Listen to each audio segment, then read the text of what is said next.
Hello नमस्कार दोस्तों। आपके अपने यूट्यूब चैनल एन के मैथ क्लासेज में आप सभी का स्वागत है। ठीक है, मैं एन के और हमारे चल रहा था बेटा मैथ का नंबर सिस्टम, और नंबर सिस्टम की हम 8-9 क्लासें कर चुके हैं। आज होगी हमारी नेक्स्ट क्लास और 1-2 क्लासों में इस चैप्टर को हम बिल्कुल ख़त्म कर लेंगे। ठीक है दोस्तों, चलते हैं अब हमारे सवालों की ओर। तो हमारा पहला सवाल है, क्या वैशाली प्रतिदिन 180 मीटर पैदल चलती है, 4 सप्ताह में वह कितनी दूरी तय करेगी। वैशाली है, देखिए दोस्तों, वैशाली 180 मीटर प्रतिदिन पैदल चलती है। 180 मीटर प्रतिदिन क्या चलती है बेटा, पैदल। तो अब कह रहा है कि 4 सप्ताह में, तो एक सप्ताह में कितने दिन बेटा, 7 दिन। एक सप्ताह में कितने दिन, 7 दिन। तो 4 सप्ताह में कितने होंगे, 4 से गुना लगा देंगे और गुना करने पर इनको अगर सच्चों के 28 और इसे गुना करें तो ये हो जाएगा 5040 मीटर। 5040 मीटर। और सवाल हमसे पूछ रहा है किलोमीटर में, तो इस मीटर को किलोमीटर में बदलने के लिए बेटा 1000 से क्या कर देंगे, इसे भागा कर देंगे। 1000 से भाग करेंगे तो ये आ जाएगा 5.04 किलोमीटर। 5.04 किलोमीटर। तो इस सवाल का जो सही उत्तर होगा वो होगा हमारे पास में 5.04 किलोमीटर। ठीक है दोस्तों, चलते अगले सवाल की ओर।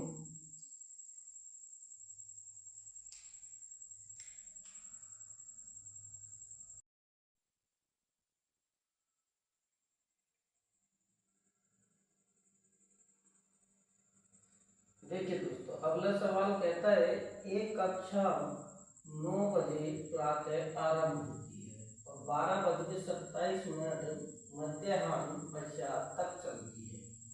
यानी कि 9 बजे शुरू होगी और 12:27 तक चलेगी। इस अवधि के दौरान 4 पीरियड होते हैं। प्रत्येक पीरियड के बाद 5 मिनट की छुट्टी दी जाती है। तो प्रत्येक पीरियड का वास्तविक समय क्या होगा। यानी कि दोस्तों, क्लास जब हमारी शुरू होती है तो 9 बजे शुरू हो जाती है क्लास। क्लास कितने बजे शुरू होती है, 9 बजे। और क्लास चलती कब तक है, 12:27। और जो ये समय है उसके मध्य ये 4 पीरियड लगते हैं और चारों पीरियडों में हर पीरियड के बाद 5 मिनट का क्या मिलता है बेटा, ब्रेक। तो अगर मैं यहाँ से देखूँ, 9 बजे शुरू हुई और 12:27 तक चलता है। 9 बजे शुरू हुई, 12:27 तक चलता है। तो यहाँ से लगने वाला कुल समय कितना है बेटा, 9 बजे से लेकर 12:27 तक लगने वाला जो समय है हमारा वो हो जाएगा 207 मिनट। कितना मिनट हो जाएगा बेटा, 207 मिनट। क्योंकि भाई 9 और 3 12, 3 घंटा पूरा पूरा लगा और 3 घंटे में कितना मिनट हो जाएंगी, 180 मिनट। और 180 और 27 मिनट ये होगी, तो सबको जोड़ेंगे कितना हो जाएगा, 207 मिनट। अब कहता है कि भाई 4 पीरियड लगते हैं। ठीक है, कितना पीरियड लगते हैं, 4 पीरियड। और हर एक पीरियड के बाद 5 मिनट का ब्रेक। तो एक पीरियड का टाइम मैंने मान लिया कि भाई एक पीरियड का टाइम है x मिनट। तो पहला पीरियड लगा x मिनट का और 5 मिनट का इसके साथ क्या मिल गया, ब्रेक। तो पहला पीरियड का जो टाइम होगा x+5 होगा।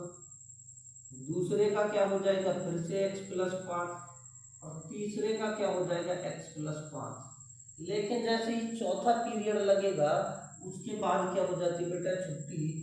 तो वहां पर ये 5 मिनट का ब्रेक नहीं मिलेगा, क्या मिलेगा, केवल पीरियड। और ऐसे करके टोटल इसे लगते हैं 207 मिनट। कितना मिनट का समय लगता है, 207 मिनट।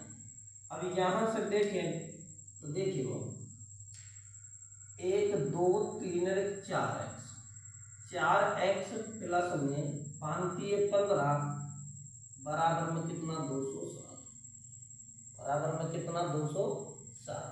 अब यहाँ से 15 उधर की साइड जाएगा तो माइनस में हो जाएगा, तो ये बच जाएगा 4x बराबर 207 में से 15 गया तो 192, और x का अगर वैल्यू निकाले तो 4 कम 4 48 हो के 192, तो यानी एक पीरियड का जो वास्तविक समय था वो कितना मिनट था बेटा, 48 मिनट।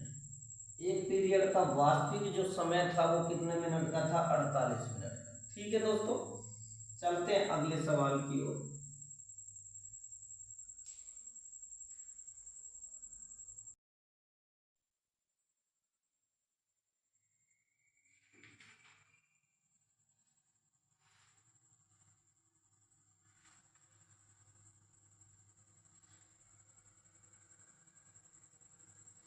देखिए दोस्तों, अगला सवाल हमारा है, तीन अनुक्रमिक संख्याओं का योग 333 है, अंतिम दो संख्याओं का योग क्या होगा। इसे बेटा हम दो तरीके से कर सकते हैं। ये कह रहा है तीन अनुक्रमिक संख्या यानी क्रमागत संख्याओं का योग 333 है। तो एक तो बेटा आप ऐसे कीजिएगा, योग कितना दिया है इसका 333, कुल योग कितना दिया है तीनों संख्याओं का 333। इसमें आप 3 का भाग दे दीजिएगा, और भाग देने पर बेटा मध्य संख्या निकल के आएगी, कितना आएगी 111। भाग देने पर क्या निकल के आएगी, मध्य संख्या, और मध्य संख्या कितनी है बेटा 111। तो 111 एक संख्या हो गई मध्य वाली, फिर इसके जस्ट वाली क्या हो जाएगी, बाद वाली 112, और इससे पहले वाली क्या हो जाएगी 110। इसने पूछा है कि दूसरी व तीसरी संख्या, दूसरी व तीसरी संख्या का योग क्या होगा, अगर इनको जोड़ें तो 111 प्लस 112 कितना हो जाता है 223। कितना हो जाता है बेटा 223। इसे देखना चाहो तो आप दूसरे तरीके से भी कर सकते हो, जैसे पहली संख्या x, दूसरी x प्लस 1, ठीक है, तीसरी x प्लस 2, ठीक है। ऐसे करके आप इन संख्याओं का x का वैल्यू भी निकाल सकते हो, लेकिन सबसे बेस्ट यही रहेगा दोस्तों, आप सीधा इनके योग में जितनी संख्या है उतनी संख्या का क्या कर दो, भागा कर दो, तो बीच वाली संख्या निकल आएगी, और यहाँ से बीच वाली के जस्ट एक बाद वाली बड़ी वाली, इससे पहले वाली क्या हो जाएगी छोटी वाली। और इसने पूछा पहली वो दूसरी व तीसरी का योग तो कितना हो गया 223। ठीक है दोस्तों, चलते हैं अगले सवाल की ओर।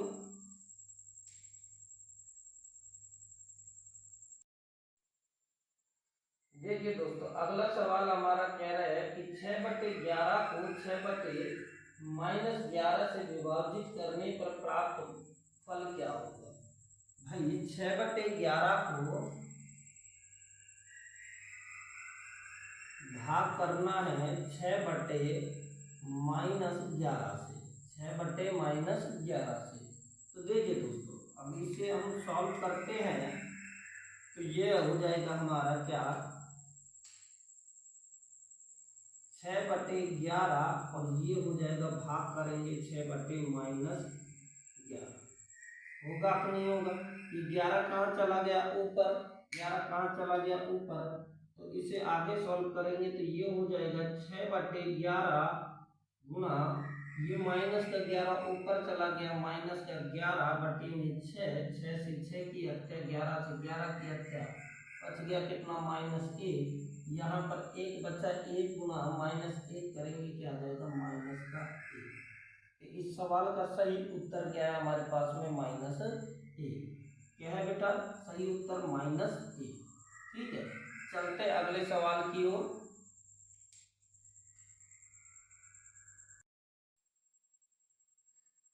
देखिए दोस्तों, सवाल कह रहा है यदि दो संख्याओं का गुणनफल निकाला जाता है तथा एक संख्या 0 से कम तथा दूसरी संख्या 1 से अधिक है।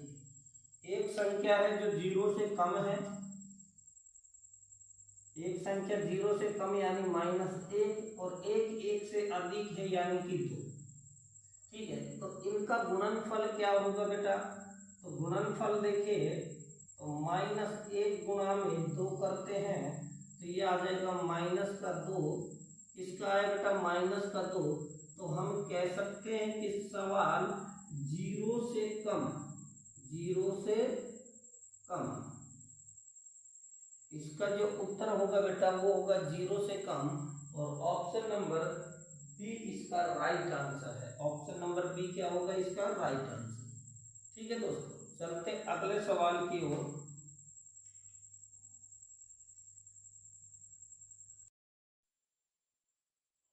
देखिए दोस्तों, अगला सवाल हमारा क्या है, 223 स्टार 431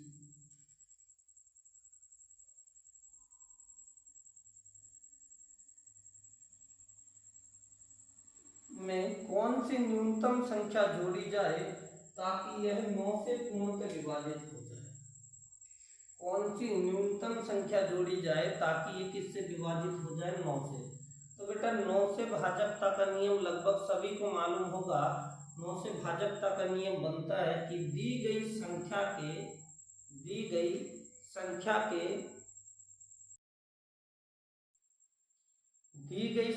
के अंकों के योग में यदि 9 का पूरा पूरा भाग चला जाता है, जैसे ये संख्या दी गई है, इसके अंकों के योग में यदि 9 का पूरा पूरा भाग चला जाता है तो वह संख्या 9 से पूर्णतः विभाजित होगी। तो यहाँ पर बेटा हम क्या करते हैं, इसके सभी अंकों का योग कर लेते हैं। तो 2 प्लस में 2 प्लस में 3 प्लस में स्टार प्लस में 4 प्लस में 3 प्लस में 1, तो 2 2 4 3 7 7 4 11 11 3 14 1 15 15 प्लस में स्टार।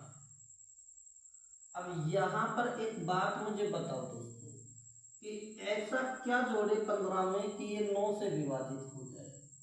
तो कहेंगे सर 15 में अगर 3 जोड़ दे, 15 3 18 हो जाएगा, 18 9 से पूर्णतः विभाजित है। 15 में कितना जोड़ दे, 3 जोड़ दे, तो 15 प्लस में 3 करेंगे तो कितना बन जाएगा 18, और ये 18 9 से क्या होगा बेटा पूर्णतः विभाजित होगा 2 बार, होगा नहीं।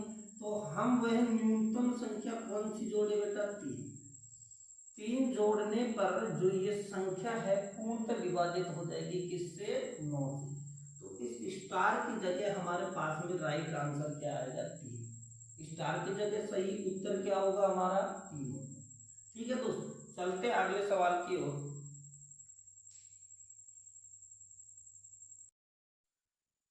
देखिए दोस्तों, अगला सवाल हमारा है 4 की घात 13। 4 की घात 13 को 3 से भाग करने पर शेष फल क्या बचेगा। 4 की घात 13 को 3 से भाग करने पर शेष फल क्या बचेगा। तो याद रहे बेटा, अगर आधार संख्या और भाजक के बीच यदि अंतर 1 का है, देखिए ये कितना है, आधार संख्या 4 और भाजक कितना है बेटा 3, और दोनों के बीच अंतर 1 का है, तो सदैव शेष फल 1 बचे। सदैव शेष फल कितना बचेगा बेटा, 1। तो इस सवाल का सही उत्तर भी क्या है, 1। कि अगर आधार संख्या और भाजक के मध्य अगर 1 का अंतर है, आधार संख्या और भाजक के बीच में यदि 1 का अंतर है, तो शेष भी कितना बचेगा, 1 ही बचेगा, चाहे फिर वो घात में कुछ भी हो। इसके घात में चाहे कुछ भी हो, हमें देखना है कि आधार और जो भाजक है उसके बीच में अंतर कितने का हो, 1 का। तो घात से हमें कोई फर्क नहीं पड़ेगा, घात में क्या है क्या नहीं है, सदैव जो शेषफल होगा वो कितना होगा बेटा, 1 होगा। और इसी के साथ चलते हैं अगले सवाल की ओर।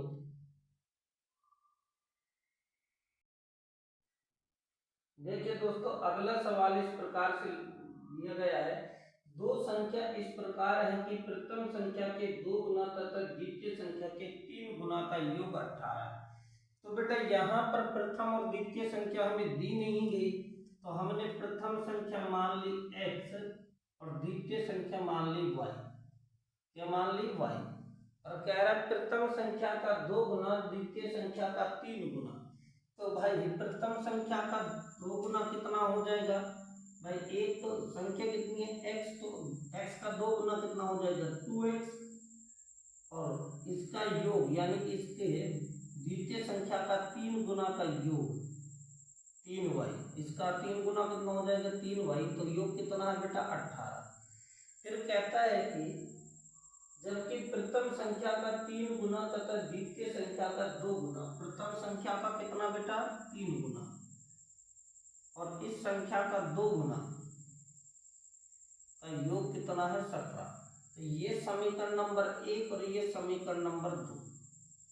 तो यहाँ बेटा मैं एक चीज की वैल्यू क्या कर लूँ, समान कर लूँ। तो मैं यहाँ से x की वैल्यू समान करने के लिए क्या करूँगा कि भाई पहली समीकरण को 3 से गुणा और द्वितीय समीकरण को किससे 2 से गुणा कर लूँगा। पहली को 3 से गुणा किया तो कितना आया 3 दूनी 6x प्लस में 3 किए 9y बराबर 18 की 14।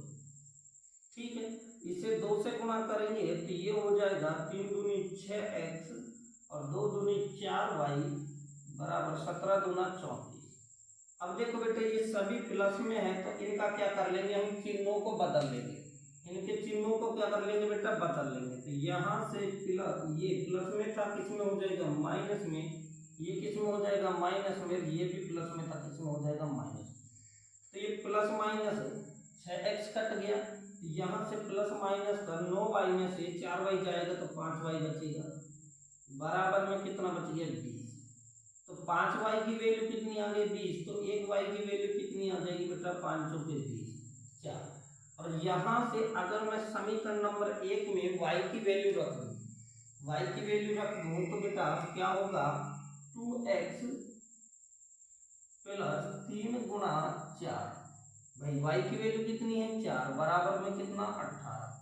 यहाँ हो जाएगा 2x बराबर में 3 चौके 12 उधर की साइड जाएगा, प्लस का है माइनस का हो जाएगा, 18 में से 12 जाएगा कितना बच जाएगा 6। तो 2x की वैल्यू कितनी आई 6, तो x की वैल्यू कितनी हो जाएगी बेटा 3, x की वैल्यू कितनी हो जाएगी 3। तो यहाँ से हमसे पूछा गया है क्या, तो बड़ी संख्या क्या होगी। तो बड़ी संख्या हमारे पास में कितनी हो जाएगी बेटा, देखो ये 3 है ये 4 है, x की वैल्यू 3 है, इसकी वैल्यू कितनी है 4। तो बड़ी संख्या कौन सी होगी बेटा 4। तो हमारी बड़ी संख्या कौन सी है 4। ठीक है दोस्तों, चलते अगले सवाल की ओर।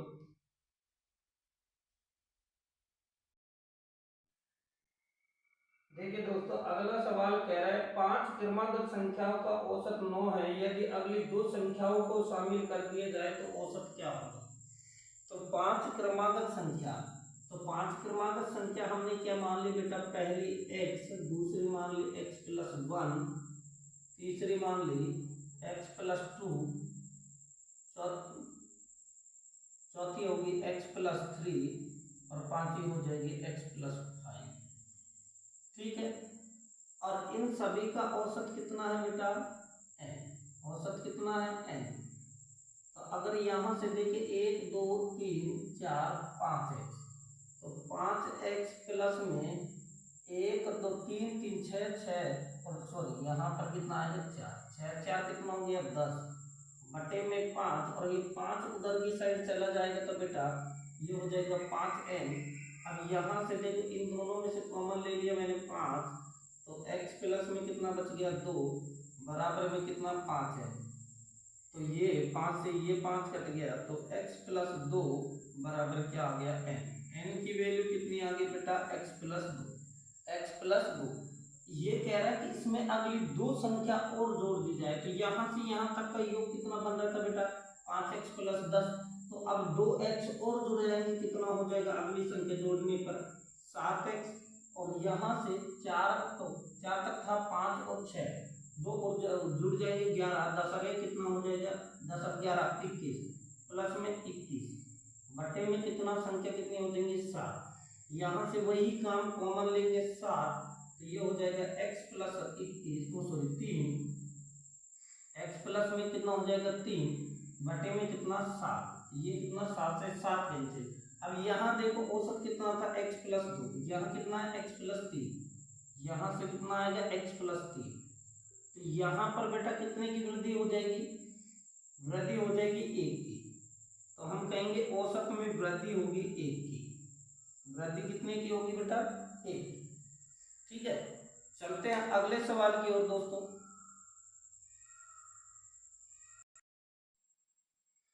देखिए दोस्तों, अगला सवाल कह रहा है एक खंबे को स्थापित करने की लागत 100 रुपए है एवं स्थापित खंबे से तार खींचने की लागत 50 रुपए प्रति किलोमीटर है।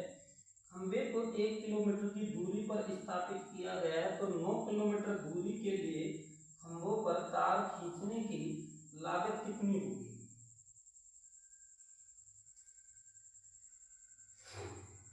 तो देखिए दोस्तों, ये कह रहा है कि भाई 9 किलोमीटर की दूरी पर तार खींचना, तो जाहिर सी बात है जब 9 किलोमीटर की दूरी पर तार खींचेंगे तो खंभे कितने गढ़ेंगे? 10।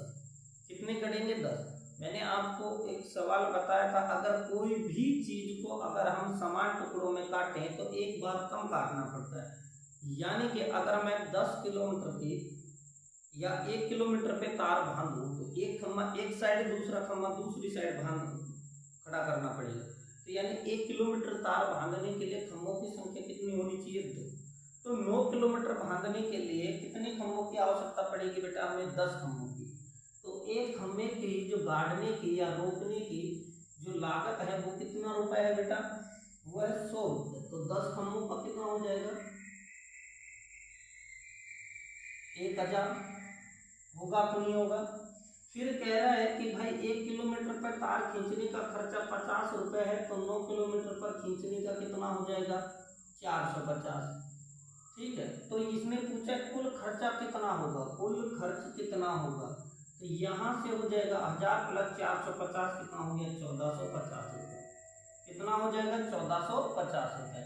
तो उसमें तार खींचने का जो कुल खर्च हमारा था वो कितना था? 1450 रुपये। 9 किलोमीटर की दूरी पर जो तार खींचा गया उसका खर्चा हमारे पास में कितना आया? 1450। ठीक है दोस्तों, चलते हैं अगले सवाल की ओर।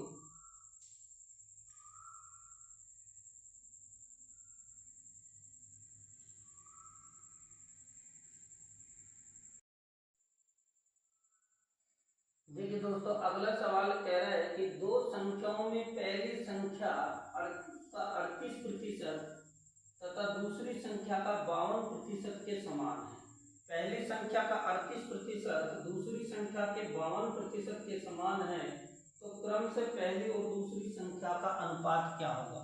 देखो, कोई संख्या है, इसका 38% समान है उसी संख्या यानी x का कितना? 52% के। ठीक है, तो यहां से दोस्तों प्रतिशत से प्रतिशत क्या हो गया? कैंसिल। और देखा जाए तो यहां से सवाल ने पूछा क्या था बेटा? दूसरी संख्या को हम मान लेंगे बेटा y। क्या मान लेंगे? y। तो यहां से काटेंगे, गुना दूना 38 और 26 दूना 52, 26 दूना 52। तो यहाँ से आगे कटता है क्या? नहीं कटता। तो x अपॉन वाई बराबर क्या हो जाएगा भाई? 26 बटे में 19। 26 बटे में 19। तो अगर कहें x अनुपात y बराबर 26 अनुपात 19, 26 अनुपात 19, तो x अनुपात y की वैल्यू जो आएगी वो आएगी 26 अनुपात 19। ठीक है, चलते हैं अगले सवाल की ओर।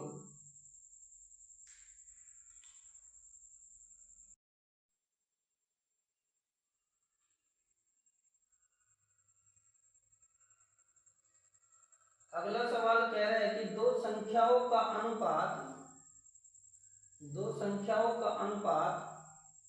2:3 है, उनका योगफल 210 है। दो संख्याओं का अनुपात कितना है बेटा? 2:3, 2:3।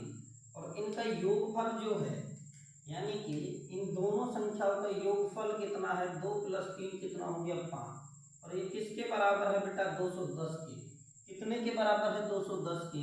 तो एक बराबर कितना हो जाएगा? एक की वैल्यू देखिए 5 चौके 20 और 5 दूनी 10। एक की वैल्यू कितनी आ गई बेटा? 42। एक की वैल्यू कितनी आ गई? 42। तो यहाँ से देखें तो इसने पूछा क्या है कि भाई दोनों संख्या क्या है? छोटी संख्या।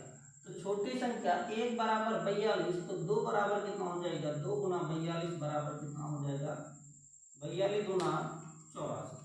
42 गुना 84। ठीक है, तो हमारा जो सवाल की छोटी संख्या पूछी है तो छोटी संख्या कितनी है 2 यूनिट, 2 यूनिट की वैल्यू कितनी आ गई 84।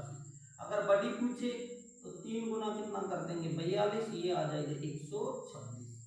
3 गुना 42 करेंगे तो कितना आ जाएगा 126। ठीक है दोस्तों, चलते हैं अगले सवाल की ओर।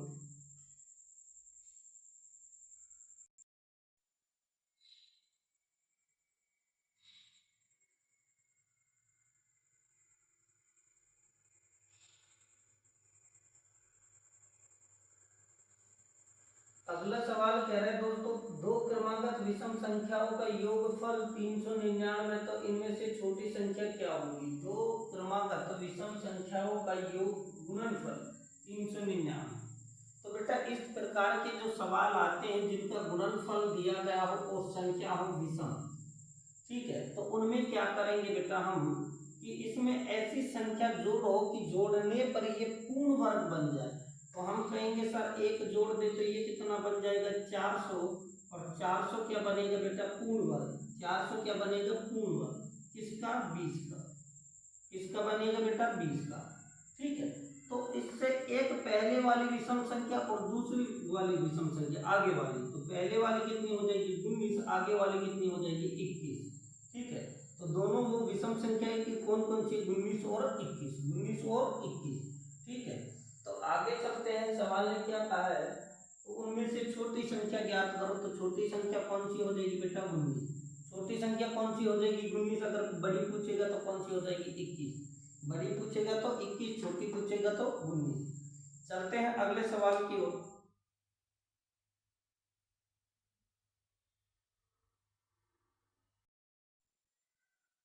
देखिए दोस्तों, अगला सवाल हमसे कहता है क्या कि 72 को इस तरह दो भागों में बांटा गया है कि एक भाग के 20% अन्य भाग के 25% के बराबर है। कि 72 को दो भागों में इस प्रकार बांटा गया है कि पहला भाग मैंने मान लिया x। पहला भाग क्या मान लिया बेटा x, और दूसरा भाग मान लिया y। पहला क्या माना x, दूसरा क्या मान लिया y। पहले भाग का 20%, पहले भाग का क्या बेटा 20%, तो पहले भाग का 20% क्या हो जाएगा x का 20% बराबर है y के 25% के, y के 25% के। ठीक है, परसेंट से परसेंट क्या हो गया कट गया, यहाँ से काटा 5 से 5 4 20 50 25, 5 4 20 50 25। तो यहाँ x अपॉन y बराबर क्या हो जाएगा 5 अपॉन 4। x की वैल्यू कितनी है 5, y की वैल्यू कितनी है 4, और इन दोनों का अगर योग देखें तो कितना आएगा 9। अब कह सकते हैं कि 9 यूनिट बराबर कितना, 9 यूनिट बराबर 72, 9 यूनिट बराबर 72। तो एक यूनिट की वैल्यू कितनी हो जाएगी 8 9 में 72, 8। तो हमसे पूछा क्या है बेटा इस सवाल में कि दोनों भाग निकाले, दोनों भाग ज्ञात करने हैं। तो एक भाग की वैल्यू कितनी है बेटा 5, तो पहला भाग कितना हो गया 8 पंजे 40, और दूसरा भाग की बात करें तो 4, तो दूसरा भाग हो गया 8 चौके 32। पहला और दूसरा भाग की वैल्यू कितनी है 40 और 32, 40 और 32। ठीक है, चलते हैं अगले सवाल की ओर।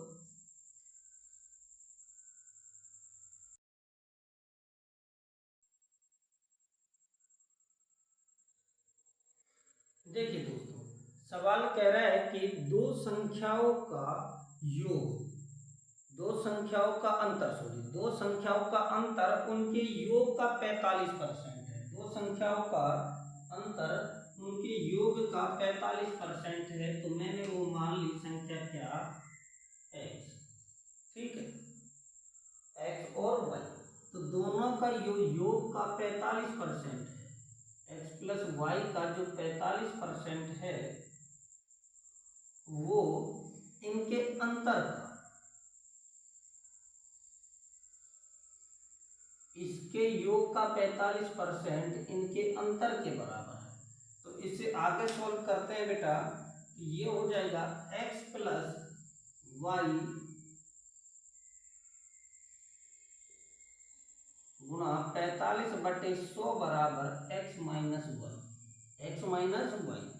तो यहाँ से 100 चला जाएगा इधर, गुणा में ये 45 यहाँ से गुणा हो जाएगा, तो ये हो जाएगा 45x प्लस में 45y बराबर 100x माइनस 100y। ठीक है बेटा। अब x वाली एक साइड बिगर x वाली एक साइड, तो यहाँ से 45x माइनस ये 100 इधर की साइड आएगा 100x, तो ये इधर की साइड प्लस का, यहाँ की क्या हो जाएगा माइनस का, तो 100x minus 45x minus 100x बराबर ये माइनस का 100y, और ये 45y इधर की साइड जाएगा माइनस को, हो जाएगा 45y बराबर, यहाँ हो गया माइनस का 55x बराबर, यहाँ से हो जाएगा माइनस माइनस कितना प्लस, और कितना हो जाएगा 145y। इसका होगा बेटा माइनस का माइनस से माइनस किया क्या, ये हो जाएगा 11 5 55, और यहाँ से 5 से काटेंगे तो ये हो जाएगा 5 दूनी 10, 5 नाम 45, यानी 11x और 29y।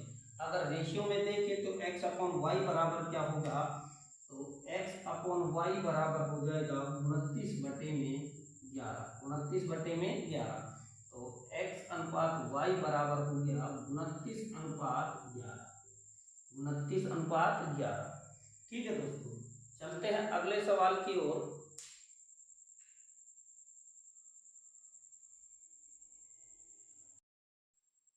देखिए दोस्तों, अगला सवाल कह रहा है 350 का 8/9 का 45% का 25% क्या होगा। 350 का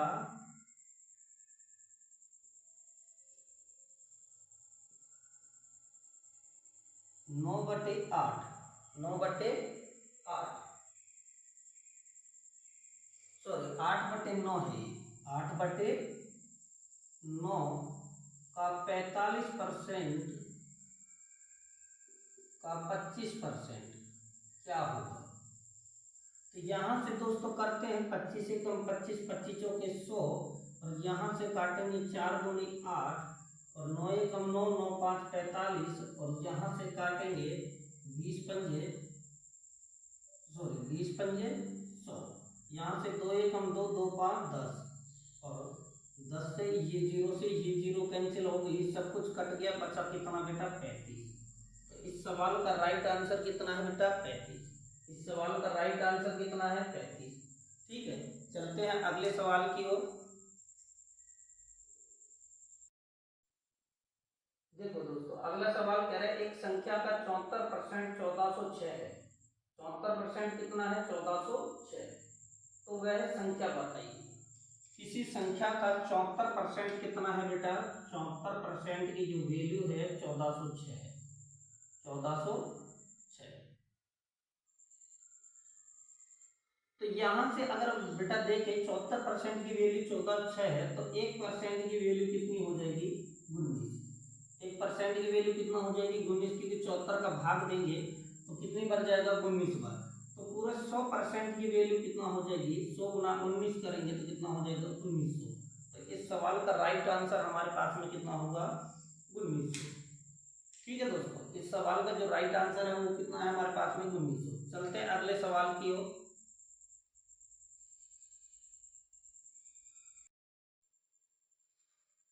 देखिए दोस्तों, सवाल कह रहे हैं कि एक आदमी को लक्ष्य पर निशाना लगाने पर 1 रुपये मिलता है। अगर लक्ष्य पर निशाना लगाएगा तो 1 रुपये मिलता है, और लक्ष्य से चूक जाने पर हर बार 1 रुपये देना पड़ता है।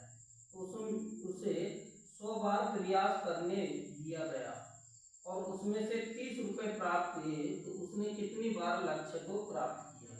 ठीक है, तो हमने मान लिया कि माना लक्ष्य x बार निशाना लगाया गया, इस सही जो निशाना लगाया गया कितनी बार लगाया गया x बार। उस व्यक्ति का जो सही निशाना लगा था वो लगा था x बार, तो सही ये लगा, तो गलत कितनी बार लगा 100 बार इसे पूरा प्रयास करने को मिला। तो यहाँ से 100 बार प्रयास करने को मिला, तो x बार इसने सही बार लगाया, तो 100 माइनस x बार क्या लगाया होगा, क्या लगाया बेटा गलत।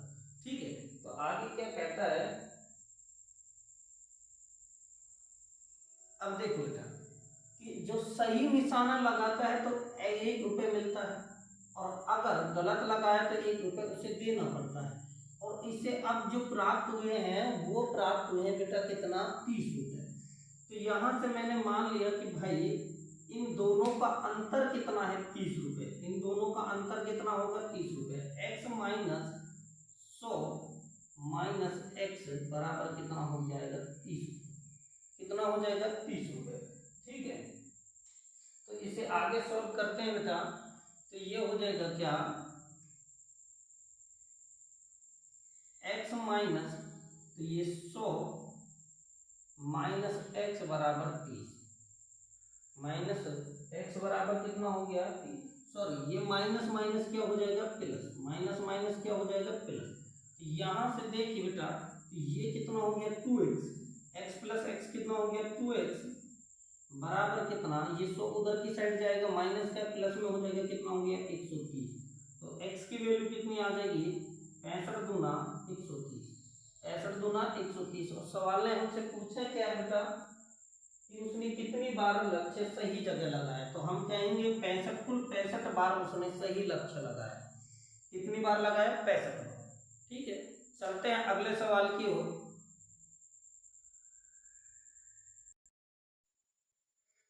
देखिए दोस्तों, अगला सवाल कह रहा है क्या, यदि किसी संख्या का 60% का 3/5, यदि किसी संख्या का 60% का, मान लीजिएगा वो संख्या x है, x का 60% का 3/5, ठीक है, 3/5 कितना है, 36। कितना है बाबू, 36 है।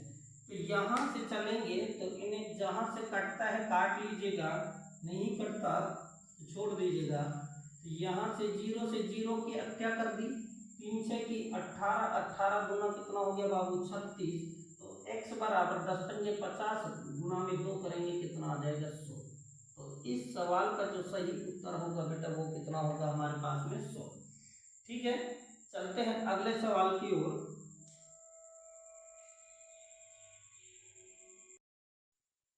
देखिए दोस्तों, ये कह रहा है कि यदि किसी संख्या के 35%, यदि किसी संख्या के 35% उसकी संख्या के 50% से 12 कम है, यानी कि 50% और 35% का जो अंतर है वो कितना है बेटा, 12।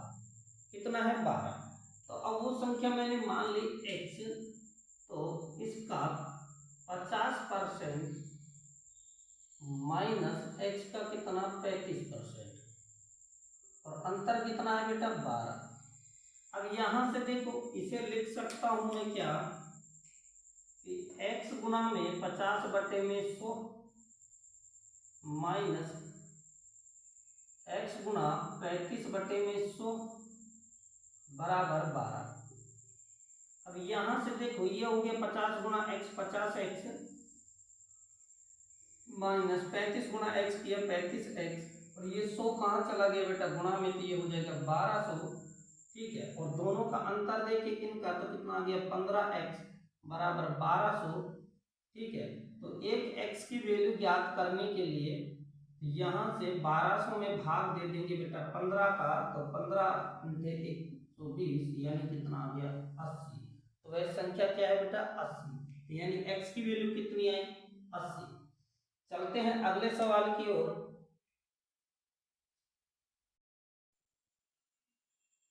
देखिए दोस्तों, सवाल है 3 के प्रथम 5 गुणजों का औसत ज्ञात कीजिएगा। 3 के प्रथम 5 गुणजों का औसत, यानी 3 प्लस में 9 प्लस में 12 प्लस में 15 और प्लस में 3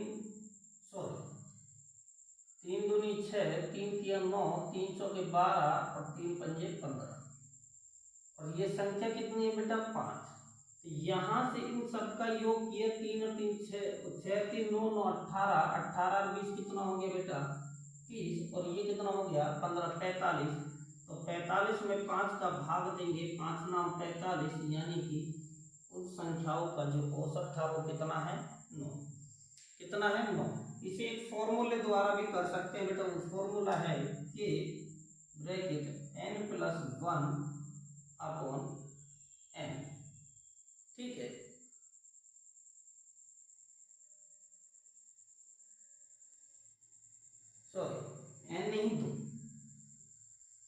फॉर्मूले के द्वारा भी इसे बनाया जा सकता है। ठीक है दोस्तों, चलते हैं अगले सवाल की ओर। देखिए दोस्तों, अगला सवाल कह रहा है 2 मेज 3 कुर्सियों का मूल्य 3500 रुपए है। तो मैंने मान लिया मेज का मूल्य x व कुर्सी का मूल्य y है। तो 2 मेज और 3 कुर्सी, तो 2 मेज, तो मेज का मैंने मान लिया x और कुर्सी का मान लिया क्या बेटा y। मेज का मान लिया x और कुर्सी का मान लिया कितना y। तो मैं कहूँगा 2 मेज, एक मेज का मूल्य x है तो 2 मेज का कितना हो जाएगा 2x, और कह रहा है कि कुर्सी का मूल्य 3 कुर्सियों का मूल्य, एक कुर्सी का मूल्य y तो 3 कुर्सी का 3y, और इस प्रकार से ये बनता कितना है बेटा 3500। कितना बन जाता है 3500। उसी प्रकार से आगे क्या कहता है, और 3 मेज और 2 कुर्सियों का मूल्य। तो 3 मेज, एक मेज का मूल्य है x, तो 3 मेज का कितना हो जाएगा 3x, प्लस में कितनी कुर्सियां कितनी है 2 कुर्सियों का मूल्य यानी प्लस 2y बराबर कितना 4000। इनका मूल्य कितना बनेगा बेटा 4000। यहां से ये बन गई समीकरण नंबर 1 और ये समीकरण नंबर 2, ये समीकरण नंबर 1, ये समीकरण नंबर 2। ठीक है, अब यहां से समीकरण 1 को मैं 2 से गुणा कर दूं, सॉरी 3 से गुणा कर दूं और इसे कर दूं 2 से। तो देखिए बेटा, इसे गुणा करता हूं मैं 3 से, तो 3 दूनी 6x प्लस में 3 तिया 9y, और यहां से करेंगे गुणा 3 से 35 105, और यहां से अगर मैं 2 से इसे गुणा करूं बेटा तो ये 3 दूनी 6x प्लस में 3 दूनी 2 दूनी 4y बराबर 4 दूनी 8000। ठीक है, यहां से देखो ये सभी प्लस में है तो मैं इनका क्या कर लूं, चिन्ह बदल लूं बेटा।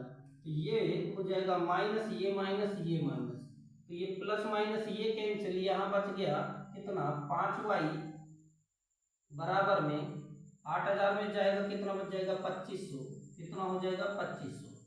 तो 5y की वैल्यू कितना होगी 2500, तो 1y की वैल्यू कितनी हो जाएगी 500 रुपए। 1y की वैल्यू कितनी होगी बेटा 500 रुपए। तो यहाँ से हमारे पास में कुर्सी का मूल्य तो आ गया 500 रुपए।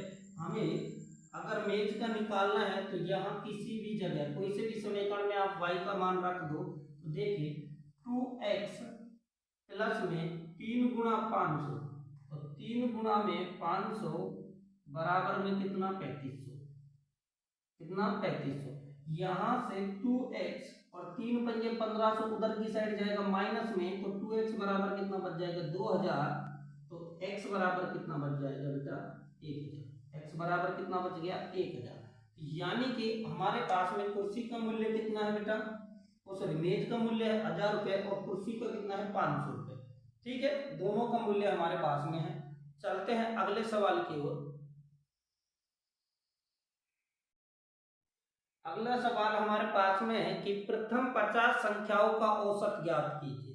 प्रथम 50 संख्याओं का, प्रथम 50 प्राकृत संख्याओं का औसत और प्राकृत संख्याओं का योग बराबर मैंने बताया था बेटा n ब्रैकेट n प्लस 1/2।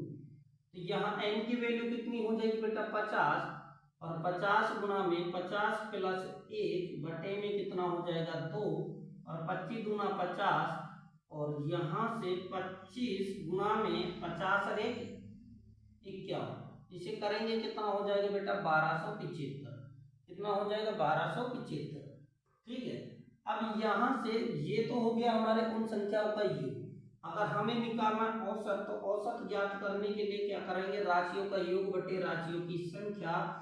तो 1275 में भाग दे देंगे कितने का 50 का, तो ये हो जाएगा 5 से काटो 5 10 50, 5 दूनी 10, 5 दूनी 10, और बच गया कितना बेटा 2, और 50 25, और 50 25, और 10 का भाग देंगे तो बेटा 255 में, तो ये हो जाएगा 25.5।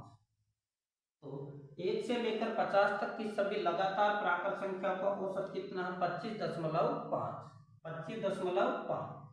चलते हैं अगले सवाल की ओर।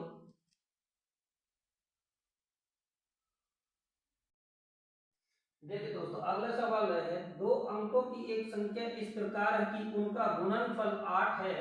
यदि संख्या में 18 जोड़ दिया जाए तो कुछ संख्या उलट जाती है तो वह संख्या क्या होगी। तो इसे ऑप्शन से करेंगे मेरे बच्चे।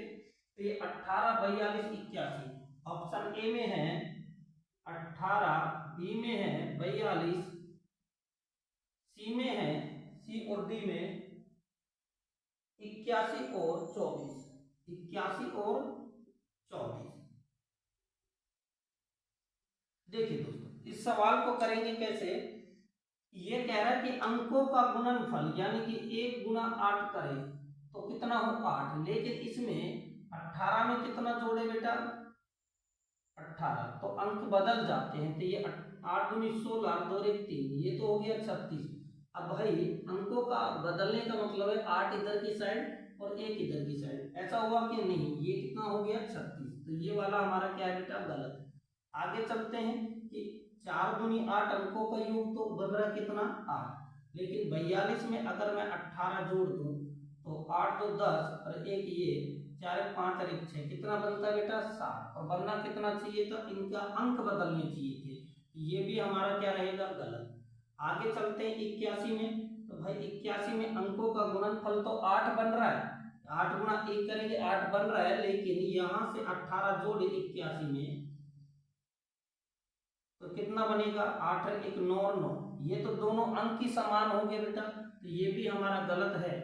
अब बचा कौन सा डी, तो डी वैसे भी राइट होगा, लास्ट बचा है, लेकिन फिर से एक बार चेक कर लीजिएगा। 4 दूनी 8 अंकों का गुणनफल तो 8 बन रहा है, लेकिन 24 में अगर मैं 18 जोड़ दूं तो अंक बदल जाते हैं। 8 4 12 का 2 का 3 और 1 4। देखो बेटा कितना था 24, कितना बन गया 42, यानी कि इकाई अंक कितना था 4।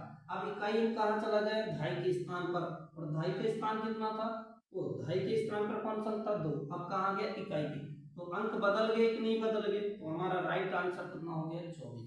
ठीक है दोस्तों आज के लिए इतना ही, मिलते हैं अगली क्लास में, और थोड़ा सा क्लास को लाइक शेयर सब्सक्राइब जरूर कर दिया करो। ठीक है।